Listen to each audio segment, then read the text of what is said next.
अक्सर ख्वाब सच्चे होते हैं। वो इंसान को नींद में उसके भूले हुए माजी बल्कि मुस्तकबल की तस्वीर भी दिखाते हैं। ख्वाब में वो माजी में गुमशुदा अपनी शख्सियत की शनाख्त भी कर सकता है।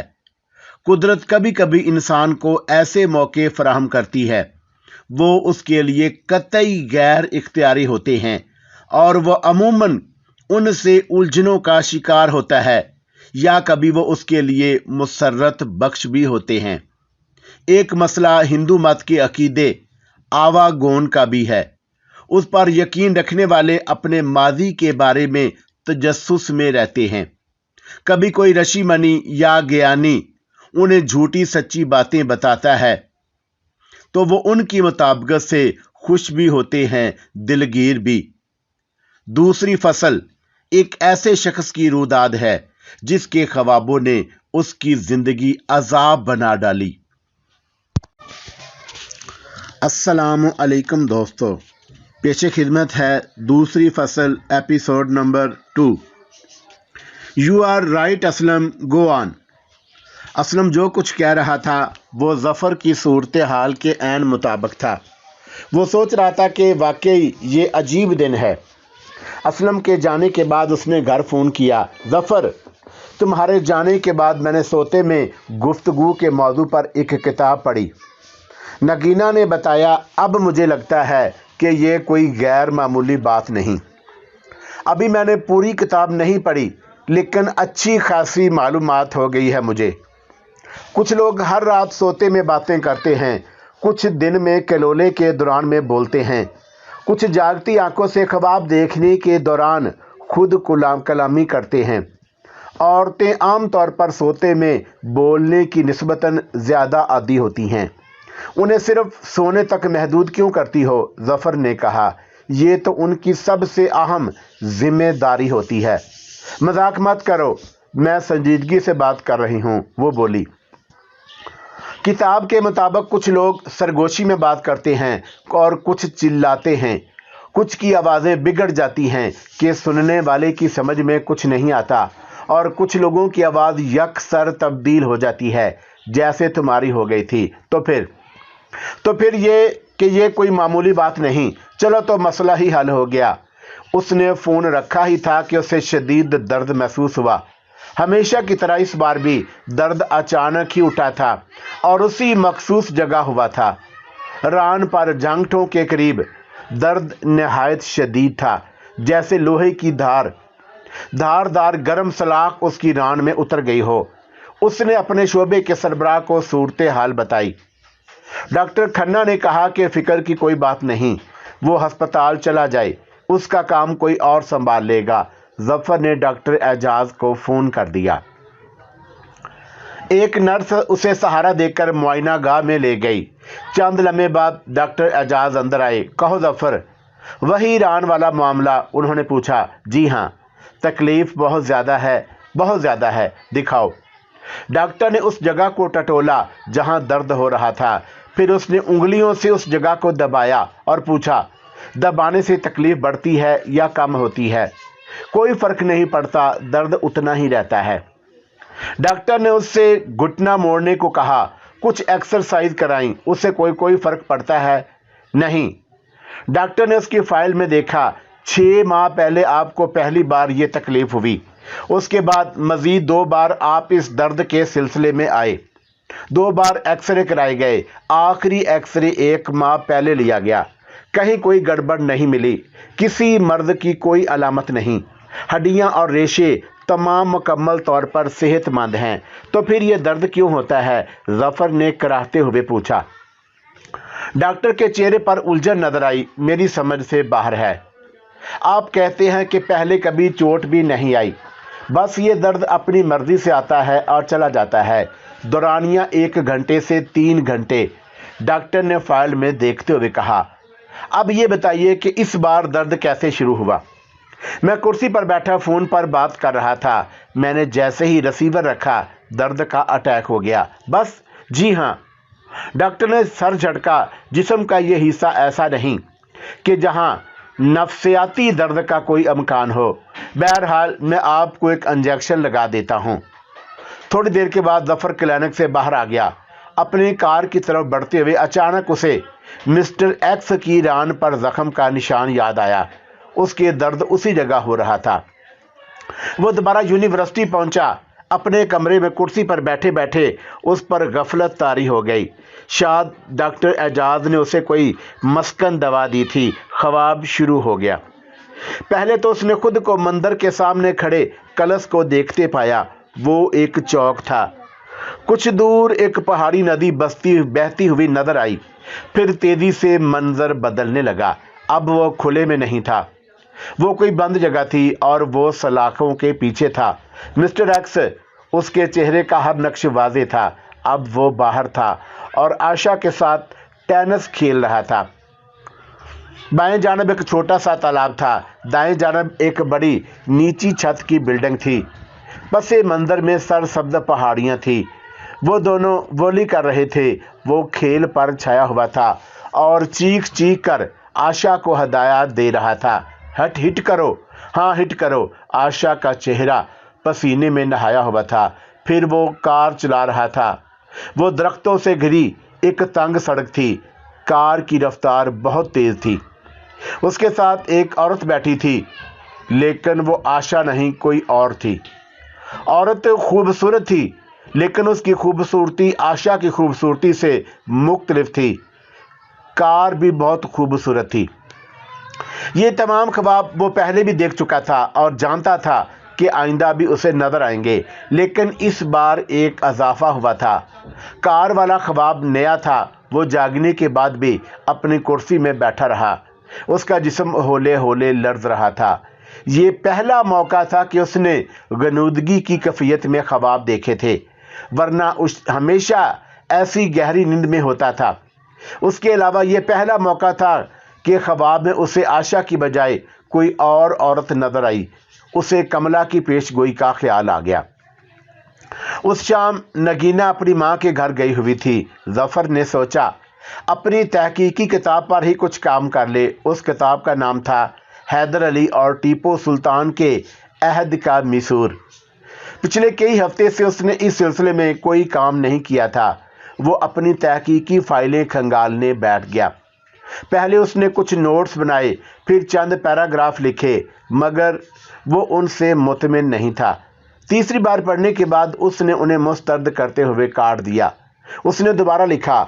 इस बार तहरीर पहले से भी कमज़ोर थी। उसने कलम बंद करके मेज़ पर पटखा और फाइलें धकेल दी। उसे गुस्सा आने लगा। किताब के लिए उसने जो शेड्यूल बनाया था वो उससे पीछे हो गया था। इस किताब के सिलसिले में वो शुरू में ही बहुत पुरजोश था, लेकिन गुज़श्ता 6 माह में उस किताब को तकरीबन भूल ही चुका था। जब से ख्वाबों का ये सिलसिला शुरू हुआ था, उसे अपने अंदर तवानाई की कमी महसूस हो रही थी, बल्कि कभी कभी तो उसे अपना जिस्म बिल्कुल ही बेजान लगने लगता। उसका जहन अर्तकाज के लायक नहीं रहा था। कभी तो जहन सादा कागज़ की तरह हो जाता, कभी आंखों में धुंध उतर आती। टेनिस खेलने के दौरान ख़ास तौर पर ऐसा होता। उससे कतई नज़र वो चिड़चिड़ा भी होता जा रहा था। बात बेबात वो लोगों को काटने को दौड़ता, तलबा को बेसबब डांट देता, मातहतों को झिड़क देता। इब्तिदा में वो उसे कोई आर्जी नफ्सियाती मर्द समझा था। उसने सोचा था कि जल्द ही ठीक हो जाएगा, लेकिन मर्द ख्वाब ना सिर्फ जारी रहा, बल्कि ख्वाब जल्द जल्द आने लगे। उस पर सितम ये कि डॉक्टर पांडे जैसा माहिर नफ्सियात दां भी इस मर्द को समझने से कासर था। ये परेशानी की बात थी। मर्द मामूली सा हुआ और उसकी तशखीस ना हो तो उससे ज़्यादा डर लगता है। अब तो वो रात को सोने के लिए बिस्तर पर लेटता तो खौफ से लर्जने लगता था। ये बात नहीं कि ख्वाब हर रात नजर आते हों, लेकिन धड़का बहरहाल परेशान किए रखता। उसके अलावा एक जहनी उलझन और भी थी। वो सोचता था कि मैं ही क्यों, दुनिया में अरबों लोग हैं, ये आफताब सिर्फ मुझ पर ही क्यों पड़ी। जो कुछ उसके साथ हो रहा था वो पुरइसरार अलूम के मौजू पर छपने वाली किसी भी रसाले में शाया हो सकता था। कुछ भी हो, वो बस इन नामाकूल ख्वाबों से पीछा छुड़ाना चाहता था। उसने डॉक्टर अमरनाथ से बात कर ली कि वो उसके सपना लेबॉर्ट्री में चंद रातें गुजारना चाहता है। अमरनाथ ने कहा था कि बेड खाली होते ही वो उसे फ़ोन कर देगा। उसने ये बात नगीना को भी बता दी थी, मगर सही वजह नहीं बताई। उसने कहा था कि वो अमरनाथ को रज़ाकाराना तौर पर अपने ख्वाब पेश करना चाहता है। उस रात उसने मकान वाला ख्वाब देखा। वो एक 2 मंजिला मकान के सामने खड़ा था। उसका अपना मकान था, वहाँ उस जैसे मकानों की कतार थी और वो कोने से तीसरा मकान था। फिर उसने दरख्त वाला ख्वाब देखा। वो एक छोटा सा बागीचा था, उसके पीछे एक कब्रिस्तान।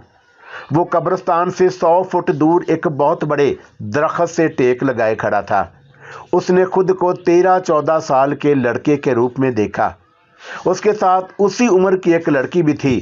लड़की का चेहरा धुंधलाया हुआ था, लेकिन वह जानता था कि वो आशा नहीं। लड़की हंस रही थी। खुद उसके हाथ में एक चाकू था। वो दरख्त के तने पर चाकू से गहरे हरूफ कुंदा कर रहा था, लेकिन वो हरूफ ना देख सका। अगले रोज अमरनाथ ने फ़ोन पर उसे पैराकी पीर की रात 11 बजे सपना लेबॉर्ट्री पहुंचने की हदायत की। नगीना अपनी मां के यहाँ चली गई। वो ठीक वक्त पर लेबॉर्ट्री पहुंचा। अमरनाथ ने मुस्कुराते हुए उसे खुश आमदीद कहा। कपड़े तब्दील करने से पहले मैं तुम्हें इस ख्वाब नगरी की सैर करा दूं, वो बोला। पहली बात तो ये कि हमारे मामूल नाम की बजाय नंबर से पुकारे जाते हैं, ताकि ये सब कुछ ज़ाती महसूस ना हो। हम उन्हें गुमनाम रखना चाहते हैं। तुम 7 नंबर हो। अमरनाथ उसे कॉरिडोर में ले आया। हमारा स्टाफ 5 ड्रीम रिसर्चर्स पर मुश्तमिल है, वो बताता हुआ चल रहा था। वो सब डॉक्टरेट कर रहे हैं नफ्सियात में। अमरनाथ उसे एक बड़े कमरे में ले गया, जहाँ कई बक्सनुमा मशीनें थीं। तारों और केबल्स का जाल बिछा हुआ था। हर मशीन से एक कलम मुंसलिक था, साथ ही कागज़ था। चरखी पर लिपटा हुआ हर मशीन के साथ एक टेप रिकॉर्डर भी था, रिकॉर्डिंग के लिए बिल्कुल तैयार। ये मशीनें हमारे मामूल को जगाए बगैर उसके ख्वाब रिकॉर्ड करती हैं, अमरनाथ ने बताया। उनके बनाए हुए चार्ट में सब कुछ होता है। उनमें नब्ज़ की रफ्तार, तनफ़्फ़ुस, जिस्मानी हरकत, जहन की लहरें और आँखों की हरकत व सकनात रिकॉर्ड होती हैं। समझ गए? हाँ, समझ गया। यहाँ 10 कमरों में 10 मामूल हैं, हर एक का एक नंबर है।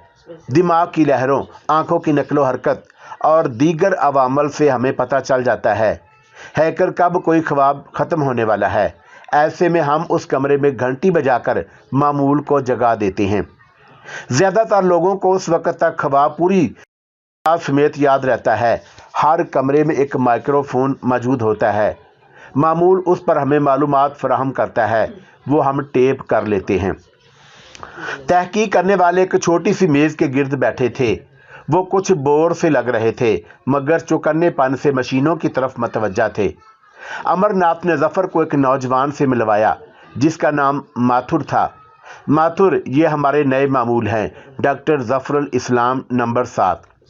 माथुर मुस्कुराया। Welcome to Dorium factory. तुमसे मिलकर खुशी हुई माथुर, ज़फ़र ने कहा। जब मैं आधी रात को घंटी बजाकर आपको जगाऊंगा, तो आप अपने इस जुमले पर नज़रसानी किए बगैर नहीं रहेंगे, माथुर ने कहा। और फिर अमरनाथ की तरफ मुड़ा। इन्हें तैयार कर दूं सर? नहीं, ये अपनी मर्जी से आए हैं, इन्हें मैं खुद संभालूंगा। 5 नंबर तकमील को पहुंच रहा है, माथुर ने कहा। अमरनाथ ने ज़फ़र का हाथ पकड़ा और पलट आया। वो दोनों मशीन को देखने लगे।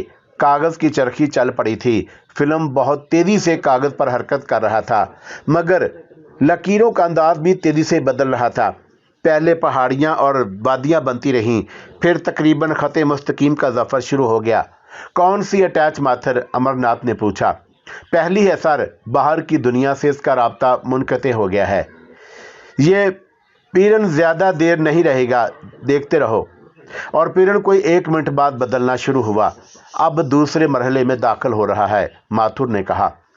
अब आंखें ठहर रही हैं, ख्वाब ख़त्म होने वाला है। कुछ देर बाद माथुर ने ऐलान किया, ठीक है, घंटी बजाओ और इसे जगा दो। माथुर ने एक बटन दबाया। 5 नंबर कमरे में घंटी बजने लगी। माथुर ने टेप रिकॉर्डर ऑन कर दिया। चंद लम्हे बाद एक बरहम आवाज़ उभरी, मैं जाग गया हूँ। माथर ने बटन दबाकर घंटी को रोक दिया और माइक में कहा, 5 नंबर, तुमने ख्वाब में क्या देखा, याद है? मेरा ख्याल है इस ख्वाब को छोड़ दो, 5 नंबर ने कहा। क्यों? बहुत गंदा ख्वाब था, 5 नंबर हचकिचा रहा था। फिर भी सुना दो। 5 नंबर ने ख्वाब सुनाना शुरू कर दिया।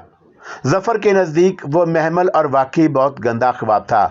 ख्वाब रिकॉर्ड करने के बाद माथर ने टेप रिकॉर्डर रोक दिया। यह है हमारा सिस्टम। अब आओ मेरे साथ, अमरनाथ ने जफर से कहा। दोनों कॉरिडोर में निकल आए। कॉरिडोर में दोनों तरफ कमरे थे। अमरनाथ ने 5 नंबर कमरा खोला। वो छोटी सी ख्वाबगाह थी। बिस्तर, कंबल, एक तरफ वाश बेसन, मलहक, छोटा सा बाथरूम, एक कुर्सी, सरहाने पेंसिल बॉक्स जिसमें अल्कसरूड की लीड्स थीं, एक स्पीकर था, एक माइक्रोफोन और एक आम सी door bell. Microphone machine room से राब्ते का जरिया था। चलो अब कपड़े बदल लो। जफर ने बाथरूम में जाकर स्लीपिंग सूट पहन लिया। वो वापस आया तो अमरनाथ ने रंग बिरंगे तारों वाले इलेक्ट्रोडोज उसकी पेशानी, खोपड़ी, कानों की लोमों और प्यूटों पर लगा दिए। कैसा लग रहा है? उसने पूछा। बेहद चिपचिपा, जफर ने जवाब दिया। मजबूरी है, अमरनाथ ने कंधे झटकते हुए कहा। उसने जफर के सीने और बाजुओं पर भी इलेक्ट्रोडोज चिपका दिए। फिर उसने लाइट ऑफ की। Good night Zafar. अमरनाथ चला गया। जफर को वह सब कुछ बहुत अजीब सा लग रहा था, जैसे वो कोई रोबोट हो। उसे नींद खासी देर के बाद आई। अगले 10 रोज उसने सपना लेबॉर्ट्री में गुजारे। हर रात वो घंटी की आवाज़ सुनकर जागता और अपने जागने का ऐलान करता। 7 नंबर, बताओ तुमने क्या देखा? माथर ने उससे पूछता। हर बार उसका एक ही जवाब होता, मुझे कोई ख्वाब याद नहीं। हर रात उसे 3-4 बार जगाया जाता, मगर ख्वाब उसे याद नहीं रहता था। उसे ये तक याद नहीं रहता कि उसने कोई ख्वाब देखा भी था, हालांकि उसकी आंखों का रद्द अमल और दिमाग की लहरें कह रही होती कि वह ख्वाब देख रहा है। जब सपना लेबॉर्ट्री की मशीनें यह बताती कि वह पुरसकून बेख्वाब नींद सो रहा है, तो वह ख्वाब देख रहा होता।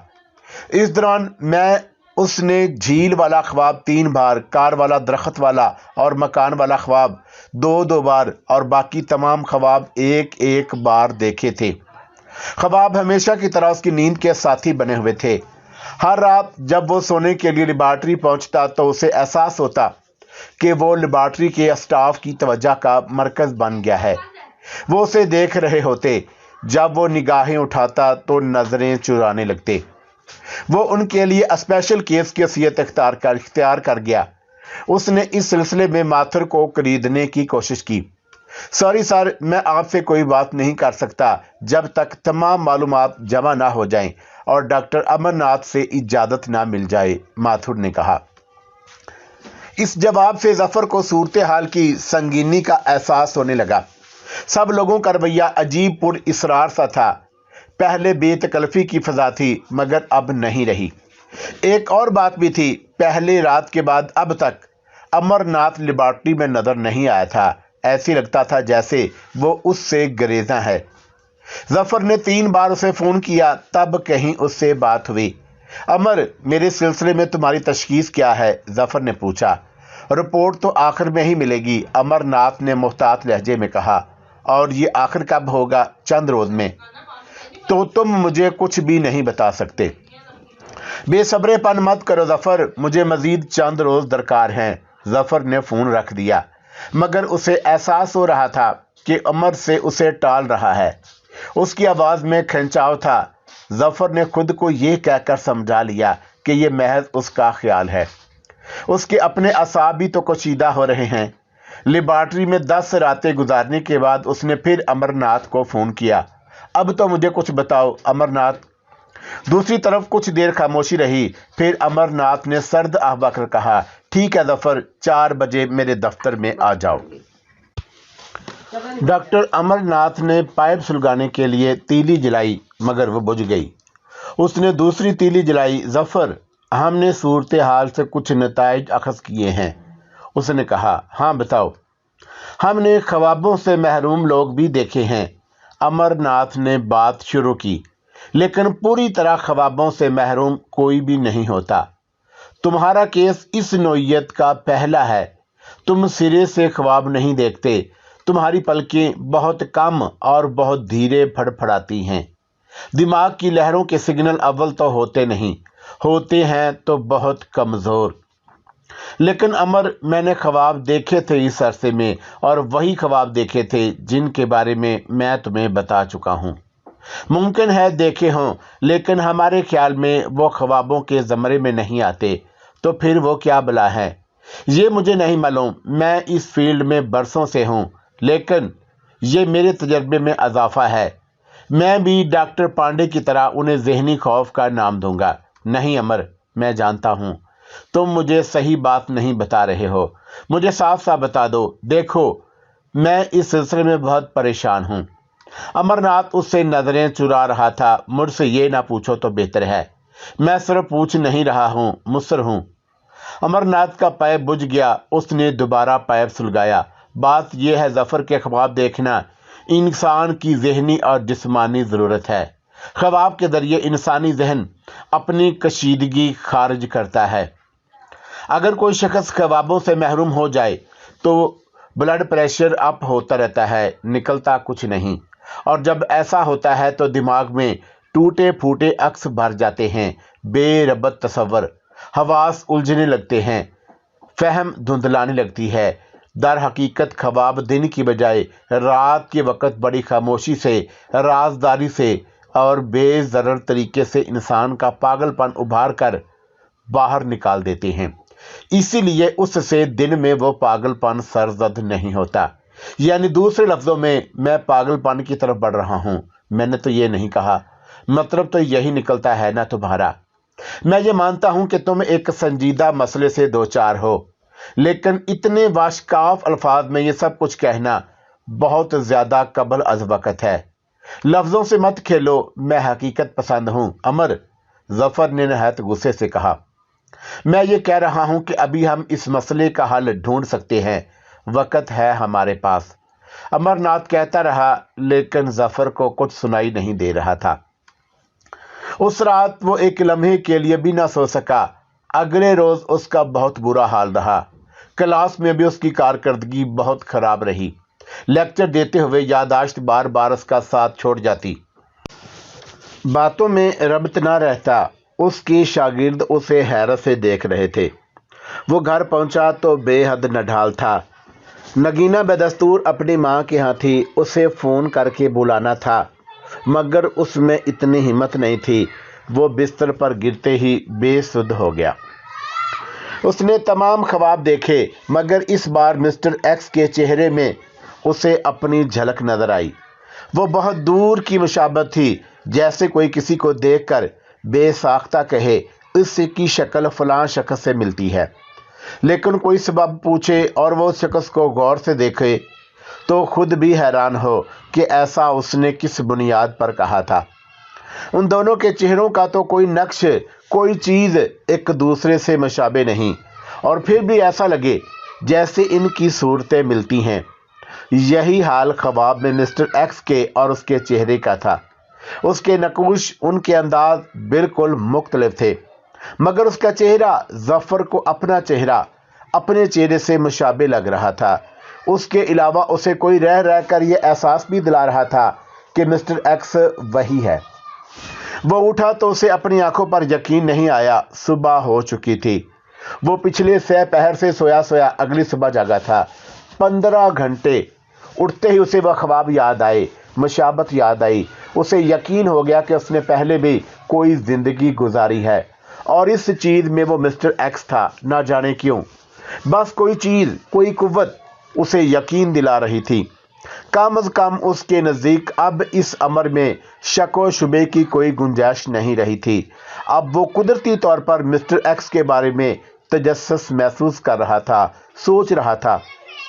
مسٹر ایکس کیسا آدمی رہا ہوگا، کیا کرتا تھا، اس کا طرز زندگی کیسا تھا، لوگ اس کے بارے میں کیا رائے رکھتے تھے۔ اچانک ہی اسے اس خیال نے چونکا دیا کہ ایکس شاید برا آدمی تھا، شاید اس نے کوئی ایسا ناقابل تلافی جرم کیا تھا۔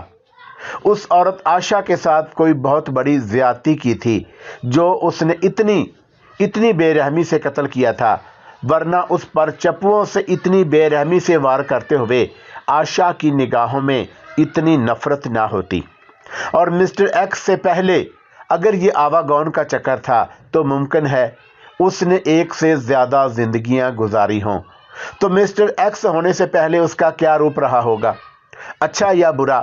اور اب وہ ایک شریف انسان تھا، کم از کم اپنی دانست میں، لیکن کون جانے پچھلے جنموں میں وہ قاتل رہا ہو یا بدکار۔ یہ خیال بے حد ناخوشگوار تھا، لیکن بہرحال اسے کچھ معلوم نہیں تھا۔